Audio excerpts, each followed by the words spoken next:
বন্ধুরা, এখন আমরা কিন্তু অনেকে ছোট ছোট ক্রিয়েটর, এখন আমরা কিন্তু সবাই কিন্তু ছোট ছোট ক্রিয়েটর। এখন আমরা যদি সফল হতে হয় তাহলে অবশ্যই আমাদেরকে যে চ্যানেলগুলোকে ভালো ভালো ভিডিও আপলোড করতে হয়। যদি আপনি যে ভালো প্রকার ভিডিও আপলোড করতে না জানেন তাহলে আপনি কখনো আপনার চ্যানেলকে গ্রোথ করাতে পারবেন না। এমনকি মোটিভেশন করাটাও আপনার জন্য খুব কঠিন হয়ে যাবে। আমি ৬-৭ মাস দিয়ে খুব কঠোর পরিশ্রম করতে হচ্ছি, কিন্তু এখন আমার ৩০০ সাবস্ক্রাইব কমপ্লিট করতে পারিনি। কারণ আমরা এখনো ছোট, এখন আমাদের ভিডিওগুলো ভাইরাল সম্ভাবনা খুব কম। কম ভাইরাল হচ্ছে। আমার ভিডিওগুলো একদম খুব কম ভাইরাল হচ্ছে। ভাইরাল হচ্ছে না বলেই চলে। এখন আমার ভিডিওতে ৫০টা, ১০টা, ১২টা, ৫টা, ২টা, ৪টা করে ভিউ আসছে। কিন্তু আমাদেরকে এগুলো করা যায় না। কারণ এখন আমাদেরকে ধৈর্য দিয়ে দেখতে হয়। আমাদের কখন কোন ভিডিও র‍্যাংক করে যাবে কে বলতে পারে? কেউ জানে না। কোন ভিডিও যে কাজ কখন র‍্যাংক হবে সেটা কেউ জানে না। আপনি যে সুন্দর যে পারফেক্ট যদি কনটেন্ট উপস্থাপন করতে পারেন দর্শকদের সামনে, অবশ্যই আপনি ভিডিওটা সফল হতে পারবেন। তাই আসুন আমরা সবাই মিলেমিশে এই ইউটিউবে কাজ করি। ইউটিউব হোক বা টিকটক হোক বা যে প্ল্যাটফর্মে কাজ করেন, অবশ্যই আমরা ধৈর্য দিয়ে কাজ করি।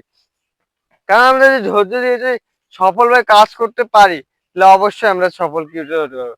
আমরা যদি সফল ক্রিয়েটর হতে পারি, তাহলে অবশ্যই আমাদের ভিডিও গ্রোথ আনা সম্ভব। এবং আমরা দেখতেছি অনেকে অনেক কি বলতেছে, ওদের কথায় গুরুত্ব দেওয়া যাবে না। কারণ ওরা অনেকে মানুষের পিছনে কথা বলে। ওই পিছে যারা কথা বলে তারা কিন্তু কখনো কিন্তু সফল ব্যক্তি হতে পারে না। পিছনে যারা কথা বলে, যারা কাজ বন্ধ করে দিচ্ছে, অনেকে কিন্তু ঝরে যায়। মানুষের কথা জবাব যারা দিতে পারে তারাই ঝরে যায়। কিন্তু আমারও পিছে অনেক কথা বলে, কিন্তু সরাসরি কেউ কিছু বলতে পারে না। কিন্তু আমি কি আজ ঝরে গেছি? না। আমি আজ আপনাদের সামনে টিকে রয়েছি। কারণ আমি আপনাদেরকে নিয়েই সফল হওয়ার জন্য এই প্ল্যাটফর্মে আছি। আমরা যদি সবাই যদি মিলেমিশে কাজ করি, তাহলে অবশ্যই এই ইউটিউব দুনিয়া জয় করা আমাদের পক্ষে সম্ভব। এবং আমরা যদি সফলভাবে কাজ করতে পারি, তাহলে অবশ্যই আমরা এই দুনিয়ায় জয় করতে পারবো। তাই আসুন আমরা সকলে মিলেমিশে কাজ করি এবং মিলেমিশে যদি ধৈর্য দিয়ে পরিশ্রম করে যেতে পারি ইউটিউবে, তাহলে অবশ্যই আমরা ভালো পারফরম্যান্স করতে পারবো এবং ভালো গ্রোথ করতে পারবো। আমরা যদি ভালো গ্রোথ করতে পারি, ভালো পারফরম্যান্স করতে পারি, তাহলে অবশ্যই আমরা সফল ক্রিয়েটর হতে পারবো।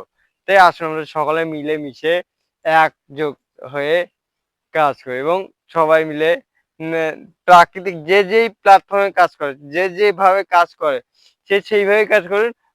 অবশ্যই আপনার ভিডিও র‍্যাংক করে ভাইরাল হবে। তাই আজ আর বেশি কথা বলতেছি না। আমার মেন কথাটা হচ্ছে যে ছোট ক্রিয়েটরদেরকে আপনাদেরকে সাপোর্ট করতে হবে। এখন যেমন বড় ক্রিয়েটরদেরকে অবশ্যই ছোট ক্রিয়েটরদের ভিডিও একটু গুরুত্ব দিয়ে দেখাতে হবে। কারণ ওরা কি বলতে চাচ্ছে, আমরা ভিডিওটার মাঝে কি বলতে চাচ্ছি ওটা আপনি একটু ভালোভাবে দেখুন। আপনার বড় বড় ক্রিয়েটররা আরো বড় বড় ক্রিয়েটরদের ভিডিও দেন। আরে ভাই, আপনারা যখন বড় ক্রিয়েটরদেরকে দেখবেন, যেমন আমরা আপনাদের ভিডিও দেখছি, আপনারাও একটু আমাদের একটু ২-১ টা ভিডিও দেখার চেষ্টা করেন। আপনারাও একটু দেখবেন, কিছু কমেন্ট করবেন। ওগুলো আপনারা যদি বড় বড় আইডি গুলো এসে আমাদেরকে যদি লাইক কমেন্ট করেন, তাহলে অবশ্যই আমাদেরও মনোবলটা বাড়ে, বৃদ্ধি পায়। তাই আসুন আমরা সকলে মিলে এক হয়ে কাজ করি। ধন্যবাদ জানাই সকলকে।